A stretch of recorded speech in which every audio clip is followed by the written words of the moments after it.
welcome to the Ghosts of Harrenhal. My name's Simon. And I'm Micah. Thanks for joining us for episode 17 of our chapter-by-chapter book review of A Song of Ice and Fire series by George Martin. Today we're discussing chapter 16 of A Game of Thrones, which is Eddard 3. As always, we'll chat about the chapter and try not to spoil any future plot points for you, and hopefully provide you with some entertainment along the way.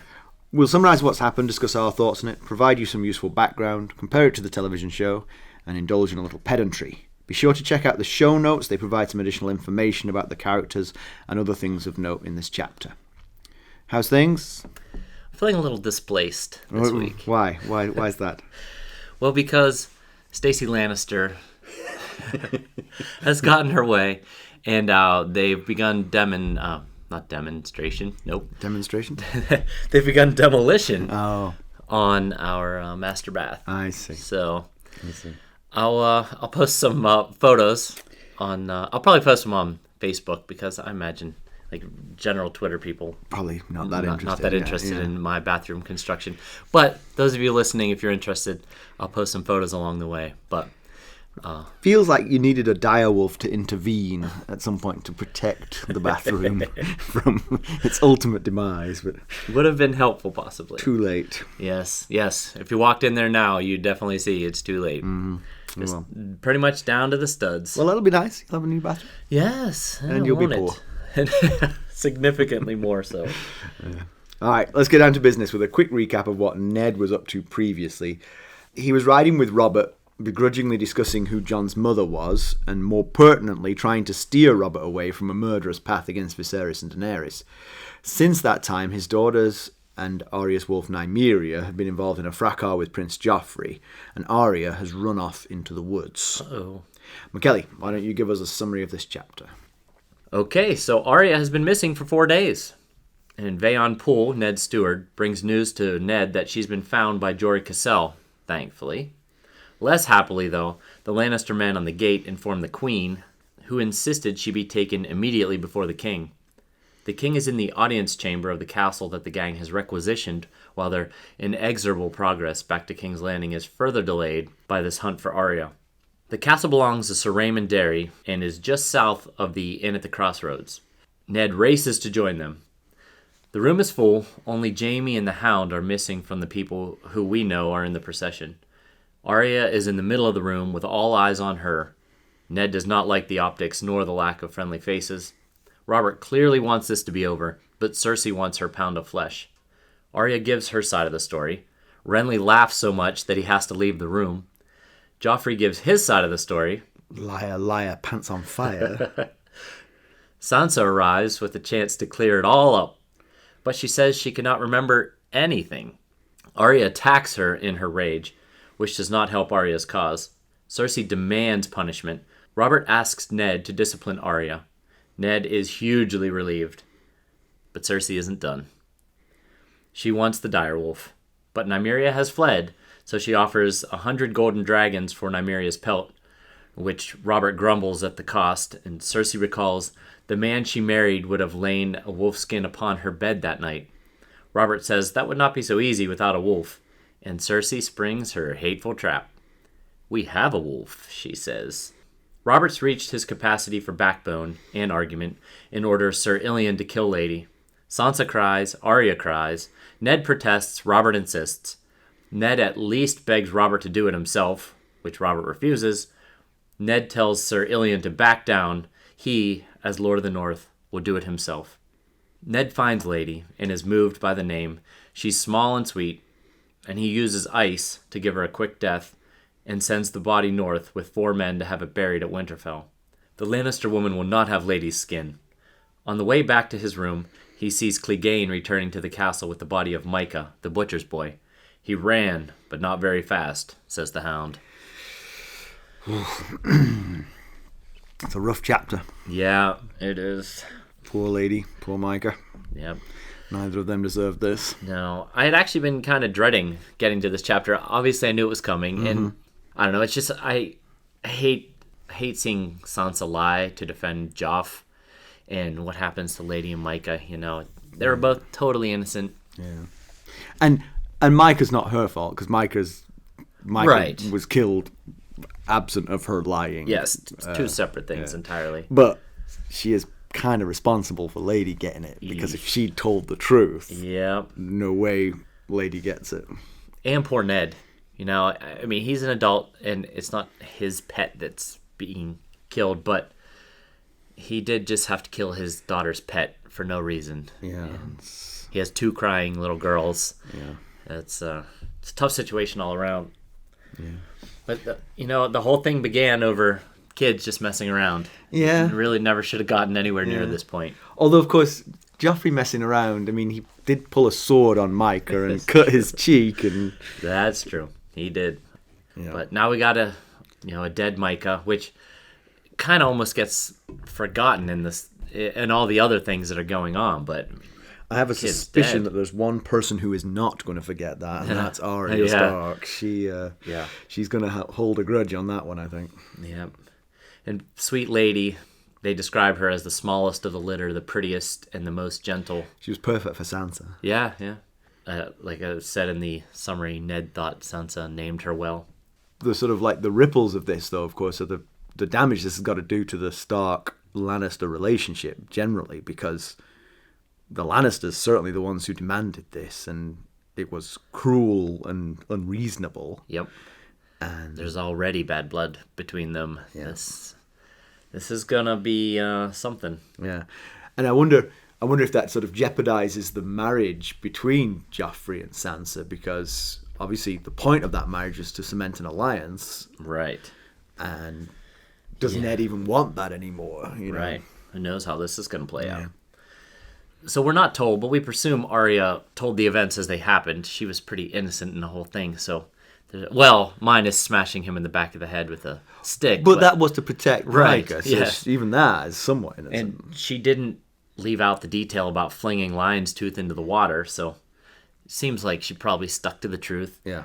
Whereas Joff spins quite the yarn about them beating him with clubs and setting Nymeria on him. Yeah. It's really hard to imagine listening to those two stories and thinking that privileged, pompous ass is telling the truth. Right. I mean, first of all, she's 9. Yeah. And seriously, has Robert ever met his kid? Yeah. I mean, which version seems more likely here? Come on. Just common sense should have ended this a lot faster. So, yeah, I mean, thinking about the relationships that are going to be changed by this chapter, I mean, there's going to be tectonic shifts in some of these relationships. Absolutely. It's got to sting Sansa that she's caused Lady's death. How is it going to be between Sansa and Arya going forward when Arya knows full well that Sansa lied, and as a result of Sansa's lie, Sansa's pet died? So, I mean, Arya then sort of felt common cause with Sansa. Right, yes. She shouts out, "Leave Lady alone!" Yeah. But she also must be at the same time, you brought this on yourself. Kind of. You just told the truth. This wouldn't have happened. Yeah. Certainly when she decided to lie, she couldn't have guessed, if I do this, my pet wolf is going to be killed. Right. Yeah, it's not a foreseeable consequence. But there is a foreseeable consequence about how it's going to affect your relationship with your sister. Right. I mean, you're absolutely choosing to side with Joffrey, who you know was in the wrong here. Yeah. You sided with him against your sister. Yep. Because you wanted to protect your relationship with Joffrey more than you cared about hurting your sister. Yeah, that's it'll be interesting how that plays out. But, the silver lining maybe is that she sees how damaging a lie can be. Maybe she'll be more careful in the future about whipping up lies. Yeah. She did lie. She knows what happened. But it's not like she said Joffrey's story is the truth. Yeah. So... But, I mean, that's as good as. Yes. The only way Joffrey gets misbelieved, the only way that Joffrey's story is discounted is if more than one person says that his version is not true. Right, yes. Because he's the crown prince. Yeah. But of course, the flip side of that, and I think you made this point to me, is that if she had told the truth, then she was jeopardizing her relationship with the Lannisters, with Joffrey and Cersei. So then what would have become of that had she told the truth? Knowing them as we do, I'm betting they would have held it against her. Right, absolutely, yeah. So yeah, how is this whole situation going to play out between not only Joff and Sansa, but Sansa and Cersei as well? Yeah, because clearly she just demonstrated to them that she was willing to sacrifice her family for them. Right. Yeah. She towed the party line. It's just the wrong party. Right, yeah. She totally did. So, but at the same time, Joffrey and Cersei's actions are what caused Lady's death here. Right. So it's really hard to know how that's going to affect things. I mean, but it also seems to me a very strange way. If I'm Cersei and I see what's going on, I mean, she must know that Joffrey's lying through his teeth. Nothing about Joffrey's story. No, I mean Cersei. Oh, yeah. She must know that he's a little liar.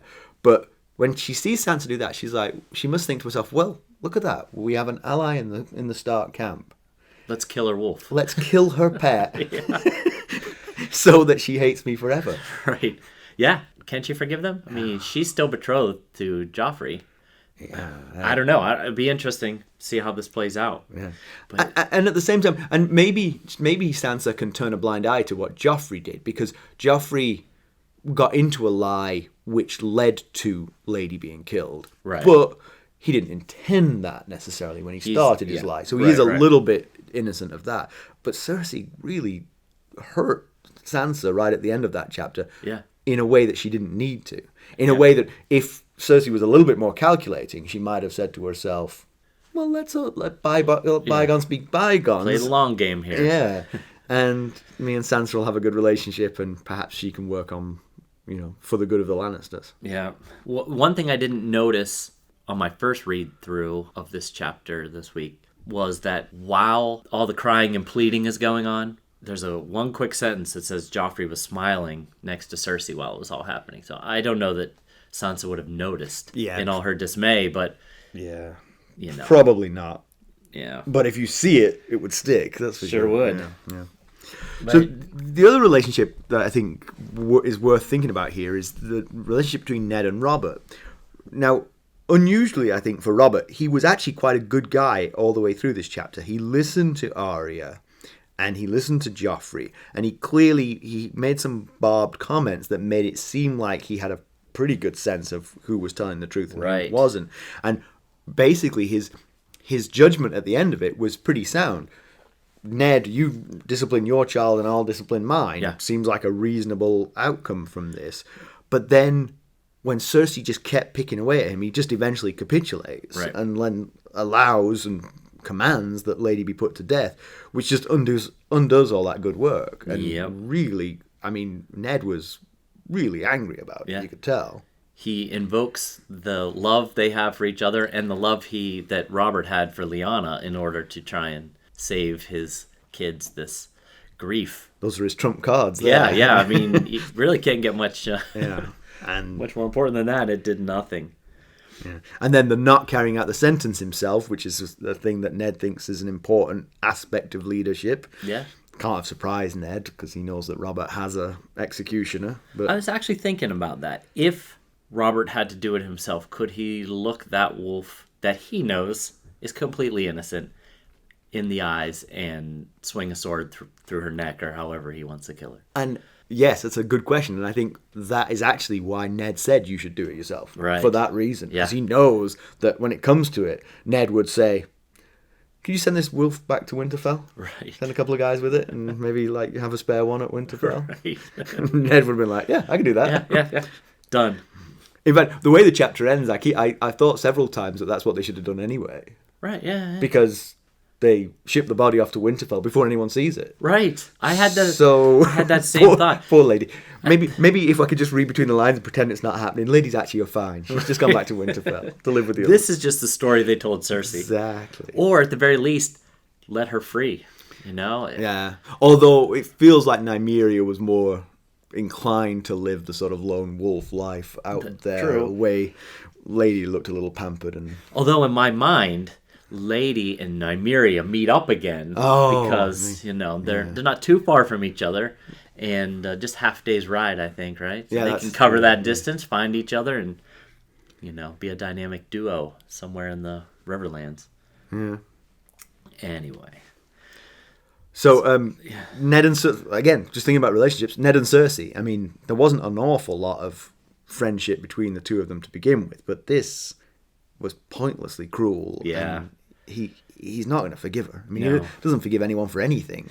Not going to forgive her for this.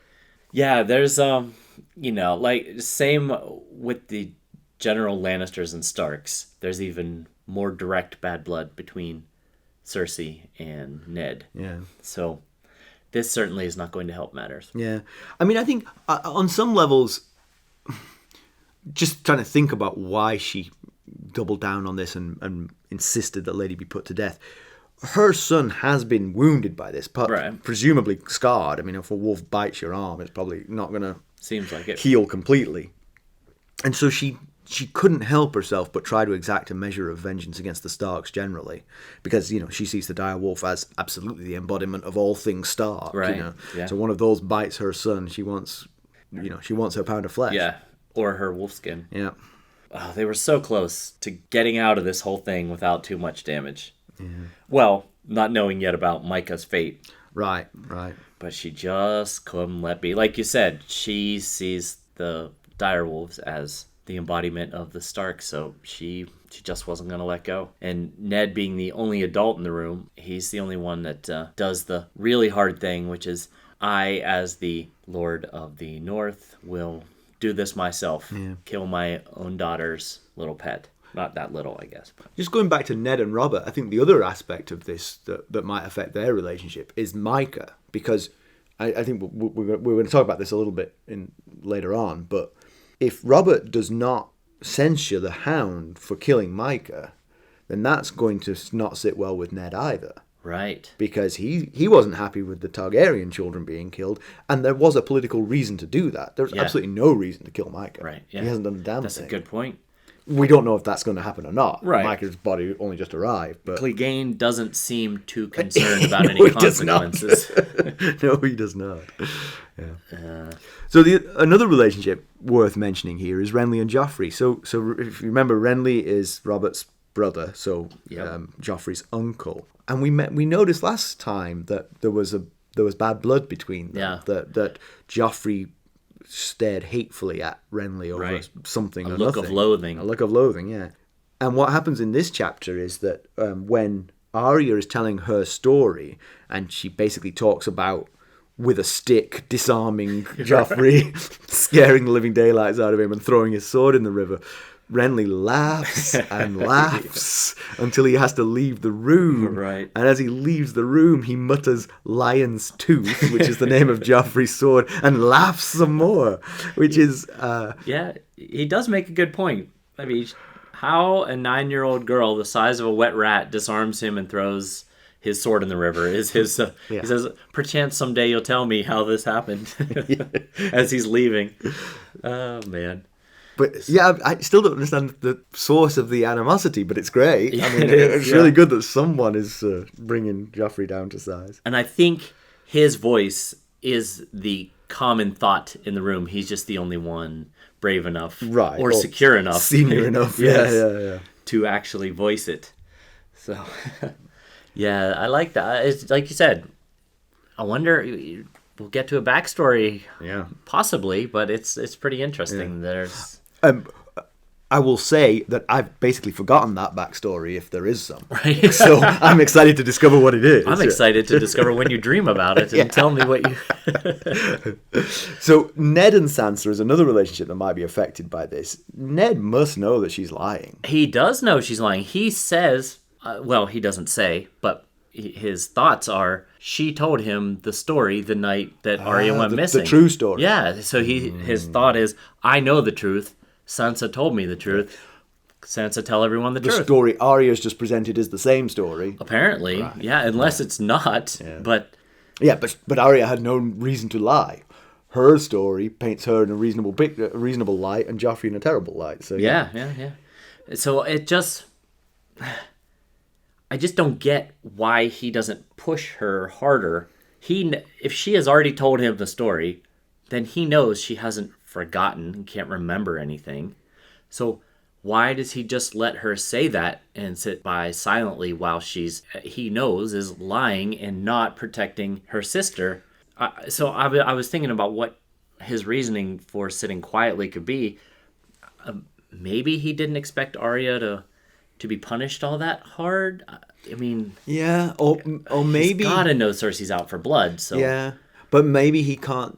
I mean, perhaps it's a calculation which initially proved right when Robert says, okay, Ned, you discipline your daughter. Right. Ned is thinking to himself, Yes. fist pump, I got it just right.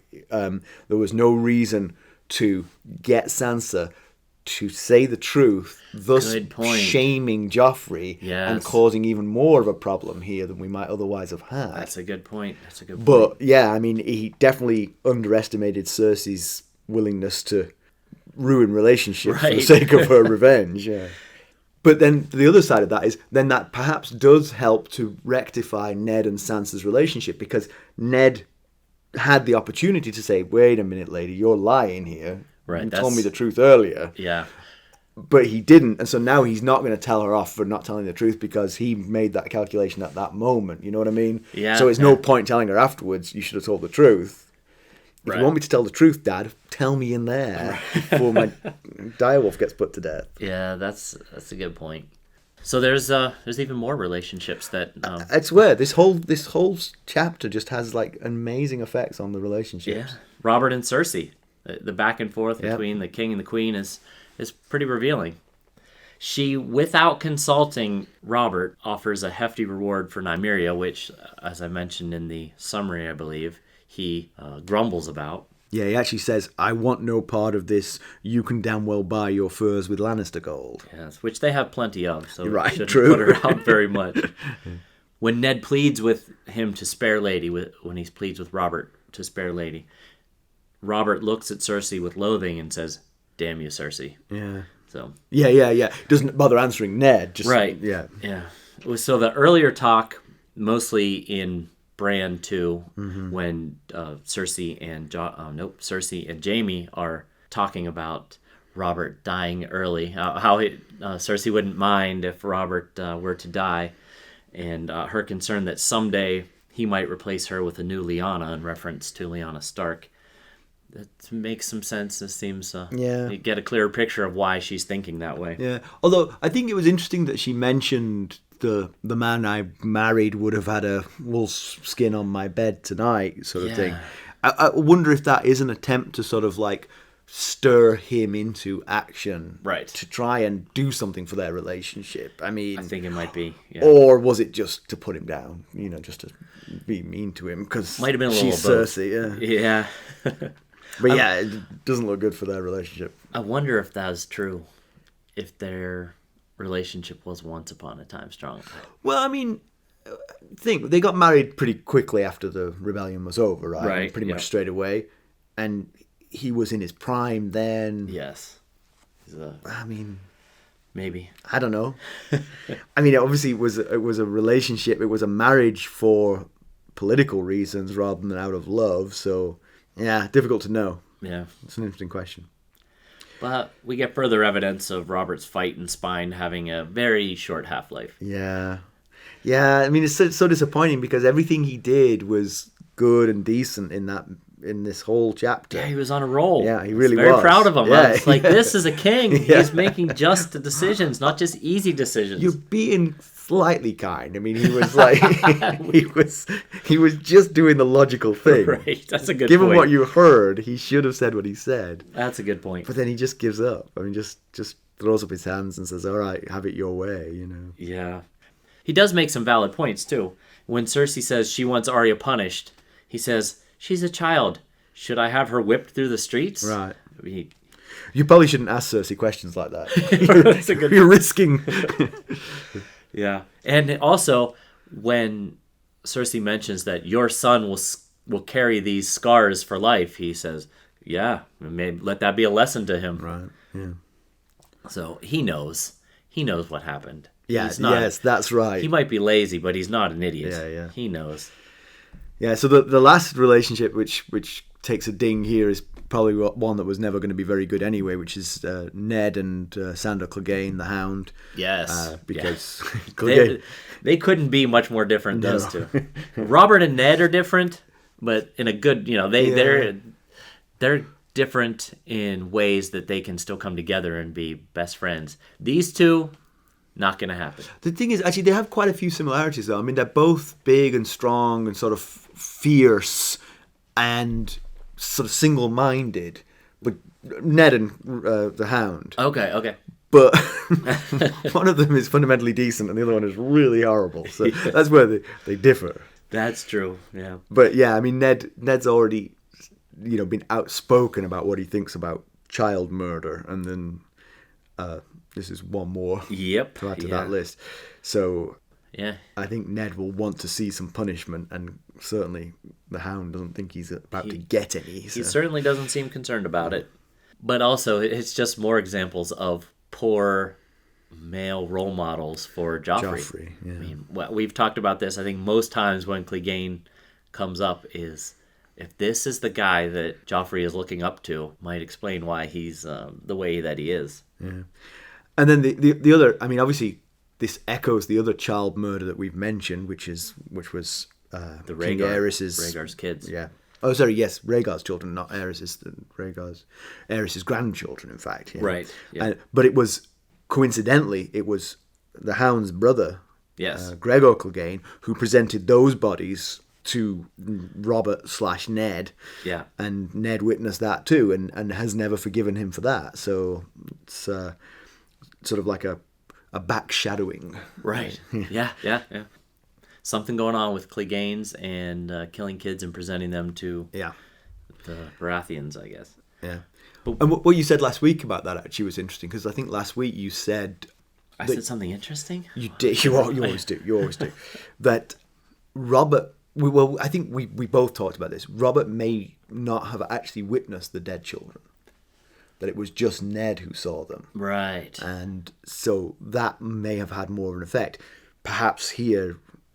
Robert's going to see dead Micah, and actually have some. I hope so. Yeah. It would be nice. I think that's not going to happen. No, probably not. He's already done for the day. He had a few moments of good judgment, and then he's off to have a few drinks. Now. Yeah, I think so. Yeah. We get a little bit of description of the environment that this whole thing is set in, and it's mentioned that the space is too small for dairymen, Lannistermen, Starkmen, and the Kingsmen all to be crammed together. So even if Robert had cleared Nymeria and Arya of any wrongdoing, the situation is still a bit of a powder keg. So now that Lady's dead and Micah's dead, they better get moving fast before war erupts between these factions here. Yeah, I think you just mentioned dairymen, and I'm not sure we mentioned in the summary of the chapter that that's whose castle they're in now. They've gone to the Darry's castle, which is in the town of Darry. And I pronounce that Darry. Yeah. You're more Derry. Oh, okay. Just Darry. Just a little bit to me, but... It's my Western Pennsylvania accent. That's it, yeah. Shining through. So, yeah, but for those who don't remember, we've mentioned the Darry family before as a family who probably are quite loyal to the Targaryen cause. Yeah. So their presence here adds to the mix. I mean, you've got Lannisters and Starks not liking each other. Baratheons probably not liking the Lannisters very much, even though they're cheek and jowl with them all the time. But the Darrymen hating all of these people because they're Targaryen loyalists. Yes. So, it definitely is a powder keg, that one. Yep. So, to background, they're at Darry, the home of House Darry. They're Targaryen loyalists. Their former cousin Willem Darry exfiltrated the young Viserys and Daenerys to Essos from Dragonstone. So when the royal party, the usurpers' royal party, brings 400 uninvited guests into their ancestral home, it's maybe not going to build a bridge. The current head is Sir Raymond, and he lost 3 brothers in Robert's rebellion, fighting against Robert. So. It's mentioned in the chapter that Sir Raymond lives under the king's peace, but is not a fan. Yeah. Is not a fan of Robert or probably any of these houses here. So. Right. Because the Lannisters, the Starks, and the Baratheons were probably the biggest beneficiaries of the Targaryen demise. Yeah. Well, maybe not the Starks. I mean, what did the Starks gain from it, really? True. They were Lords of the North. They went back to being Lords of the North. I guess having a friend on the throne probably has some benefits, but otherwise...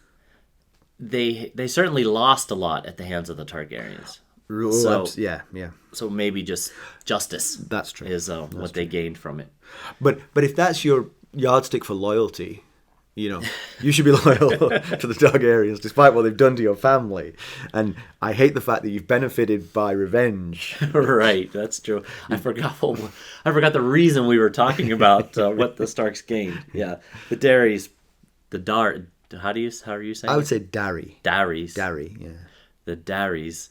But you see that goes to my pronunciation because, like, you know, Princess Leia, her real name. What is her name? The actress. Oh, Carrie Fisher. So say it again. Carrie Fisher. You see, that's not bad actually. That sounded like how I say it. Yeah. Carrie Fisher. But how do you say the name Kerry? Carrie. You see now that sounded the same. Carrie and Carrie. Yeah. Yes, I would pronounce that the same. You see, those for me are totally different names. Yeah. That's Kerry. Kerry. And Carrie. Okay. One's got an in it and one's got an in it. Kerry and Carrie. So do you pronounce boy and girl Aaron differently? Like Aaron and Erin? Oh yeah, I do. Not like that though. So girl Erin would be Erin. Erin and Aaron.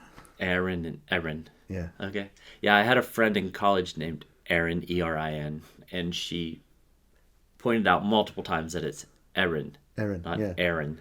Yeah, she's right. I was like, I don't know what you're talking about. But okay. Anyway, so a little bit more information about the Darry. Is that it? Why are we going to have this again?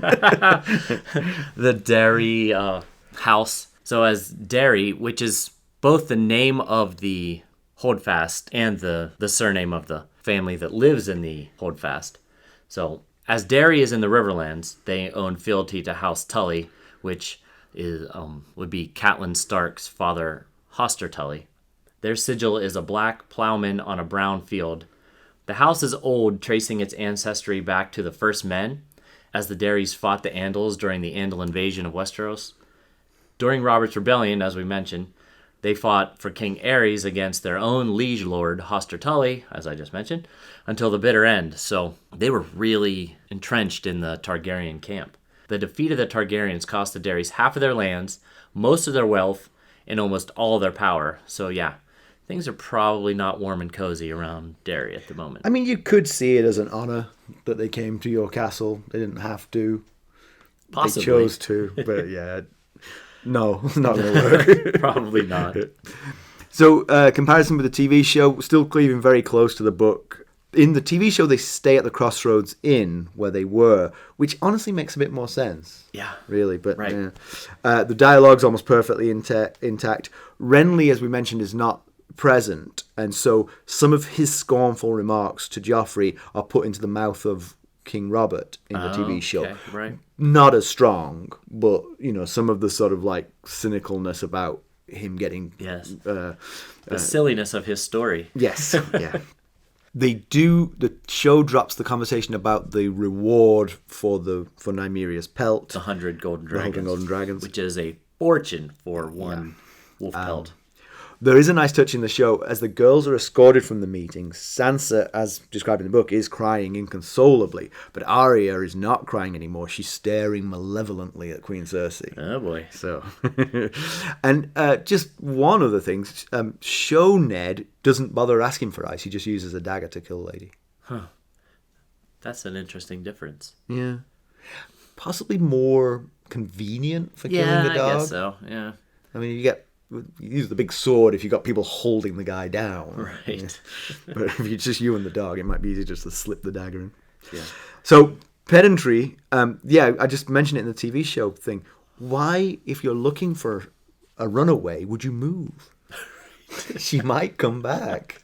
That's a solid point, yeah. Don't move down the road. Now, they did mention in the last chapter that there wasn't enough room at the inn for everybody, so I can understand sort of like splitting it up. Yeah. And that also would have annoyed the Darrys a bit less. If you maybe you send the queen and her attendants to the Darrys' castle. Right. And the searchers stay focused at the Crossroads Inn. Yep. That would make a lot more sense. Yeah. They need some sort of plan, someone who knows how to put together a plan in this party, I guess. Yeah. You would think with all the important people on this trip, someone would know how to put together a search party. But I guess probably they were relying on the Hand, and he was probably a little bit frazzled by the fact it was his daughter that was missing. That's true. We didn't really mention that at the beginning of the chapter, it is said that Ned is basically exhausted because he hasn't slept in 3 days, constantly leading search parties for Arya. And he did return back to the castle because he could barely stand. We forgot to mention that. Yeah, and actually that is another difference to the TV show, because in the TV show, he is actively searching when word arrives that she's been found. Oh, okay. But she's been found by the Lannisters, and they've taken her straight to the king. So right. Just a slight difference, Yeah. but the end point being the same. I also think maybe that there's just a sense of he was in the castle. His daughter's missing, and he was in the castle. Right. I don't care how tired you are, man. Get back out there. You know. No news and notes this week, huh? I don't think so. We need some news and notes. We do. We've had some nice exchanges on Twitter.